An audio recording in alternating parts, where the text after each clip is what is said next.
So നമുക്ക് gender affirmation സർജറിയിലേക്ക് പോകാം. എന്താണ് ശരിക്കും ഒരു gender affirmation surgery? Gender sex എന്ന് വെച്ചാൽ സെക്സ് നമ്മൾ ജനിക്കുന്ന സമയത്തുള്ള ഇത് വെച്ചിട്ടാണ്, എക്സ്റ്റേണൽ ജെനിറ്റലിയ വെച്ചിട്ടാണ് നമ്മൾ സെക്സ് ഡിറ്റർമിൻ ചെയ്യുന്നത്. അത് യൂഷ്വലി ഡോക്ടറോ നഴ്സോ ആയിരിക്കും പറയുന്നത് ആൺകുട്ടി പെൺകുട്ടി. അതായത് പെനിസ് ഉണ്ടെങ്കിൽ ബോയ്, വെജിന ഉണ്ടെങ്കിൽ ഗേൾ, അങ്ങനെ പറയുന്ന ജെൻഡർ അഫർമേഷൻ. ജെൻഡർ എന്ന് പറഞ്ഞു വെച്ചാൽ നമ്മുടെ മനസ്സിലുണ്ടാവുന്ന സാധനമാണ്. നമ്മുടെ മനസ്സിൽ നമുക്കൊരു തോന്നുന്നുണ്ട് ഞാൻ ആണാണെന്ന് തോന്നുന്നത് വെച്ചാൽ നമ്മൾ ആണാണ്. അതിനകത്ത് പുറത്തുള്ള ബാഹ്യമായിട്ട് എന്താ ഉള്ളത്, ഇറ്റ് ഇസ് നോട്ട് റെലവൻറ്റ്. മറ്റേത് വെച്ചിട്ടാണ് മനസ്സിനകത്തുള്ളതാണ് ആക്ച്വലി ഇമ്പോർട്ടൻറ്റ്. കാരണം വെച്ചാൽ നമ്മളുടെ ശരീരമല്ല, നമ്മളുടെ ഉള്ളിലുള്ള മനസ്സാണ്, അല്ലേ? അല്ലാന്ന് വെച്ചാൽ നമ്മളുടെ എന്തെങ്കിലും അപകടം പറ്റിയിട്ട് നമ്മുടെ ഒരു കൈയും ഒരു കാലും, ചിലപ്പോൾ രണ്ട് കൈയും രണ്ട് കാലും പോയി എന്ന് വെച്ചാൽ നമ്മൾ പകുതി ബോഡിയുള്ളൂ, അപ്പൊ നമ്മൾ പകുതി നമ്മളാവോ? അല്ല, നമ്മുടെ മനസ്സിലുള്ള സാധനമാണ് നമ്മൾ.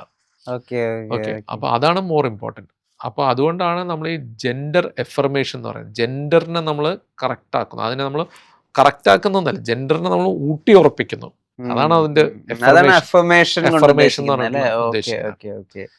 എന്താണോ മനസ്സ് പറയുന്നത് ശരീരത്തിന് നൽകുന്നു. ആൻഡ് നമുക്കൊരു തെറ്റിദ്ധാരണയുണ്ട്, ഇത് കുട്ടി വലുതാകുമ്പോൾ ഇങ്ങനെ പോകുന്ന ചില സിനിമകൾ പോലും അങ്ങനെ ചെയ്തിട്ടുണ്ട്. നമ്മളുടെ അന്തരീക്ഷമാണ് നമ്മളെ തീരുമാനിക്കുന്നത് നമ്മൾ എന്താക്കുന്നു. How you are nurtured, nurture is more important than nature എന്ന് കുറെ ആൾക്കാർ ഒരു കാലത്ത് പറഞ്ഞ് നടക്കുന്നുണ്ടായിരുന്നു. അതായത് ഒരു ആൺകുട്ടി പെൺകുട്ടികളോട് ഡാൻസ് പഠിക്കുന്നു, സ്വാഭാവികമായിട്ട് പെൺകുട്ടിയായി അങ്ങനത്തെ ഒരു, അതൊക്കെ ജസ്റ്റ് ബാലിശമായിട്ടുള്ള ചിന്താഗതികളാണ്. ശരിക്കും പറയുന്നത് വെച്ചാൽ നമ്മളിപ്പോൾ ഒരാളുടെ അടുത്ത് ചോദിക്കുകയെന്ന് വെച്ചാൽ പലപ്പോഴും അവർ പറയുന്നത് എനിക്ക് ഓർമ്മയുള്ള കാലം പോലൊക്കെ അങ്ങനെ ഉണ്ട്. അല്ല, ചില ആൾക്കാർ പറഞ്ഞു എനിക്ക് 6th സ്റ്റാൻഡേർഡ് അല്ല 8th സ്റ്റാൻഡേർഡ് ഒക്കെ ആയപ്പോൾ എനിക്ക് അറിയാൻ തുടങ്ങിയതാണ്, അങ്ങനെ പറയും. ചില ആൾക്കാർ റയർലി അവർ പറയുന്നത് അവർക്ക് എന്താ പറയുക പ്യൂബർട്ടി ആവുന്ന സമയത്ത്, മേ ബി 12 to 14 ആ സമയത്തൊക്കെ തോന്നുന്നു പറയും.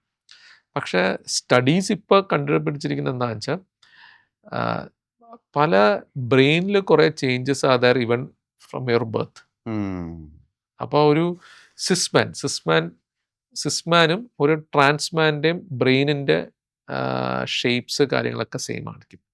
അതിനകത്ത് ഹൈപ്പോതലാമസിൽ ചില ന്യൂക്ലിയ ഉണ്ട്. ആ ന്യൂക്ലിയ സിസ്മാന് ഭയങ്കര എൻലാർജ്ഡ് ആണ്, പക്ഷെ ഒരു സിസ് വുമണ് ചെറുതായിരിക്കും. പക്ഷെ സിസ്മാനും സിസ് വുമൺ എന്ന് വെച്ചാൽ ഇപ്പോൾ ഒരാളുടെ എക്സ്റ്റേണൽ ജെനിറ്റീലിയം ജെൻഡറും സെയിം ആണെങ്കിൽ അതിന് സിസ് എന്ന് പറയും. അപ്പൊ അത് സിസ്മാൻ സിസ് വുമൺ. ഇപ്പൊ അവരുടെ ജെൻഡറും സെക്സും ഡിഫറെന്റ് ആണെങ്കിൽ അത് ട്രാൻസ്മാനും ട്രാൻസ്വുമണും.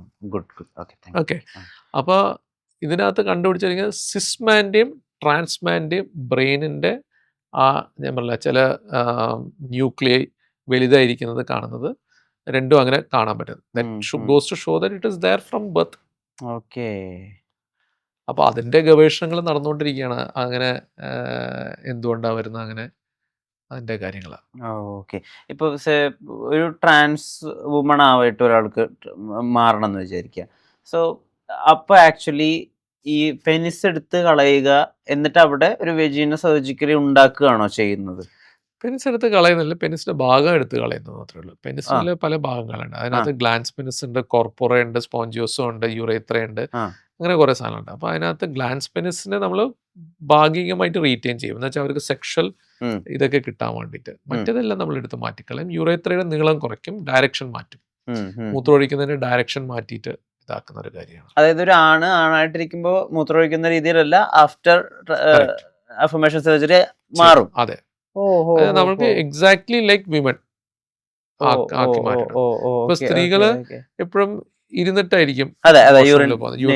അപ്പൊ അങ്ങനെ തന്നെ ആയിരിക്കും ഒരു ജെൻഡർ അഫർമേഷൻ സർജറി ചെയ്തിട്ടുള്ള. ഓക്കെ. അപ്പൊ ഇപ്പൊ ഒരു വെജീന ഉണ്ടാക്കണം എന്ന് വിചാരിക്കുക, അത് അതിനുള്ള മസിൽസ് അല്ലെങ്കിൽ അതിനുള്ള ടിഷ്യൂസ് പല രീതിയിൽ ചെയ്യാൻ പറ്റും. അത് നമുക്ക് ആക്ച്വലി നമ്മുടെ ലിംഗത്തിന്റെ തൊലിയും നമ്മുടെ സ്ക്രോട്ടത്തിന്റെ തൊലിയും ഉപയോഗിച്ചിട്ട് നമുക്ക് അത് ഉണ്ടാക്കാം, അല്ലെങ്കിൽ നമുക്ക് കുടൽ വെച്ചിട്ട് ഉണ്ടാക്കാം. ഇതാണ് യൂഷ്വലി നമ്മൾ ചെയ്യുന്ന ഒരു ടെക്നിക്സ്. ഇപ്പൊ ഈ സർജറിയിൽ കോംപ്ലിക്കേഷൻ വന്നിട്ട് ഒരുപാട് ഡേഞ്ചറസ് സിറ്റുവേഷനിലേക്കൊക്കെ പോയിട്ടുള്ള ഒരുപാട് വാർത്തകളൊക്കെ നമ്മൾ കാണും കേൾക്കുകയൊക്കെ ചെയ്യുന്നുണ്ടല്ലോ. ഇപ്പൊ കുറച്ച് വർഷങ്ങൾക്ക് മുമ്പ് ഒരു ട്രാൻസ്ജെൻഡർ ആത്മഹത്യ വരെ ചെയ്തിട്ടുണ്ടായിരുന്നു. സാർ അത് വായിച്ചിട്ടുണ്ടായിരിക്കും അത്. അപ്പം ഇങ്ങനത്തെ കേസസിലേക്കൊക്കെ പോകുന്നത് ശരിക്കും ഒരു ചികിത്സാ പിഴവ് കൊണ്ടാണോ? എന്താ ശരിക്കും അവിടെ മിസ്മാച്ച് വരുന്നത്? ഇതിനകത്ത് ഇതൊക്കെ ഹൈലി കോംപ്ലിക്കേറ്റഡ് സർജറീസ് ആണ് ഒന്ന്. രണ്ടാമതെന്താണെന്ന് ചോദിച്ചാൽ ആ ലൊക്കേഷൻ അങ്ങനത്തെ ലൊക്കേഷൻ, അതായത് നമ്മൾക്ക് അവിടെ മലദ്വാരം അടുത്തുണ്ട്, മൂത്രത്തിൻ്റെ ട്യൂബ് എടുത്തിട്ടുണ്ട്. അപ്പോൾ അവിടെയൊക്കെ എപ്പോഴും കോംപ്ലിക്കേഷൻസ് വരാൻ സാധ്യത കൂടുതലാണ്. എസ്പെഷ്യലി ഒരു ട്രാൻസ് വുമൻ്റെ സർജറി ചെയ്യുന്ന സമയത്ത് ഇല്ലാത്ത സ്പേസാണ് നമ്മളിവിടെ ഉണ്ടാക്കുന്നത്. നമുക്കവിടെ സാധാരണ ഒരു പുരുഷന് നമുക്കറിയാം, നമുക്ക് മൂത്രസഞ്ചിയുണ്ട്. മൂത്രസഞ്ചിയുടെ താഴത്തോട്ട് വരുമ്പോൾ പ്രോസ്ട്രേറ്റ് എന്ന് പറഞ്ഞിട്ട് വലിയൊരു ഗ്രന്ഥിയുണ്ട്. അപ്പോൾ ഈ പ്രോസ്ട്രേറ്റിൽ നിന്ന് ഗ്രന്ഥിയും റെക്റ്റവും, അതായത് മലദ്വാരവും തമ്മിൽ ഒട്ടി ഇരിക്കുന്ന സ്ഥലമാണ്. അവിടെ സ്പേസ് ഇല്ല ശരിക്കും പറഞ്ഞാൽ. ഓക്കെ, ഒരു പുരുഷനും ഒരു സ്ത്രീയുടെയും ഈ ഹിപ്പിന്റെ ബോണിന്റെ ഷേപ്പ് തന്നെ വേറെയാണ്. സ്ത്രീയുടെ ഷേപ്പ് എന്ന് വെച്ചാൽ കുറെ കൂടി വലുതാണ്. കാര്യം എന്ന് വെച്ചാൽ അവര് പ്രസവിക്കണ്ടേ, അവർക്ക് കുട്ടി വേണ്ടേ, അവർ ഗർഭമൊക്കെ ആവുന്ന സമയത്ത് അതിന് സ്പേസ് വേണം. അപ്പം അതുകൊണ്ട് ആസ് സച്ച് അതൊരു ഗൈനക്കോയിഡ് പെൽവിസ് ആണ്. ആ പെൽവിസിന്റെ ഷേപ്പ് വ്യത്യാസമാണ്. ഈ ഷേപ്പ് അല്ല ആണിനുള്ളത്. ആണിന്റെ ഷേപ്പ് കുറച്ചും കൂടി ചെറുതാണ്, അവിടെ റെസ്ട്രിക്റ്റഡ് ആണ്. പ്ലസ് ഇങ്ങനെ പ്രോസ്ട്രേറ്റും അങ്ങനത്തെ സാധനങ്ങളൊക്കെ ഉണ്ട്. അപ്പോൾ അവിടെ സ്പേസ് ഇല്ല. ആ സ്പേസ് ഇല്ലാത്ത സ്ഥലത്താണ് നമ്മൾ സ്പേസ് ക്രിയേറ്റ് ചെയ്യുന്നത്. ഓക്കെ, അപ്പോൾ അങ്ങനത്തെ ഒരു സ്പേസ് ക്രിയേറ്റ് ചെയ്യുന്ന സമയത്ത് എപ്പോഴും റിസ്ക് ഉണ്ട്. ഒന്ന്, നമ്മൾ കുടലിൽ എന്താ പറയുന്നത്, ഈ രക്തത്തിൽ എന്തെങ്കിലും ഒരു ദ്വാരം വരാൻ സാധ്യതയുണ്ട്.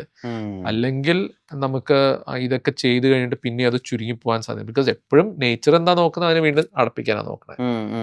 അപ്പോൾ അതിന് വേണ്ടിയിട്ട് പ്രോപ്പറായിട്ട് പിന്നെ മൂന്നാമത്തത് അവർ പ്രോപ്പറായിട്ട് അതിനെ കെയർ ചെയ്യാനുണ്ട്. 1 ഇയർ ലിറ്ററലി നമ്മൾ 3 നേരമായിട്ട് നമ്മൾ ഡയലറ്റേഷൻ ചെയ്യണം.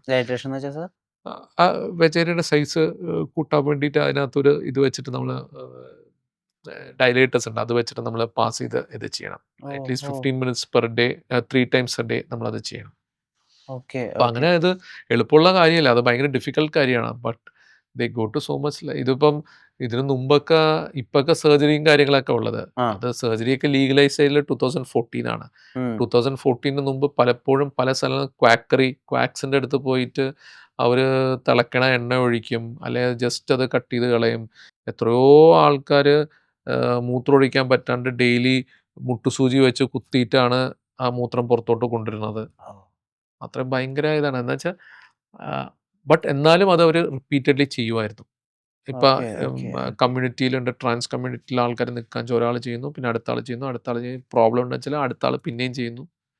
കാര്യം വെച്ചാൽ അവർക്ക് അത്രയും ഡിസ്ഫോറിയാണ്, അവരുടെ ശരീരത്തോട് അത്രയും ദേഷ്യമാണ്. അതുകൊണ്ടാണ് അത് ചെയ്യുന്നത്.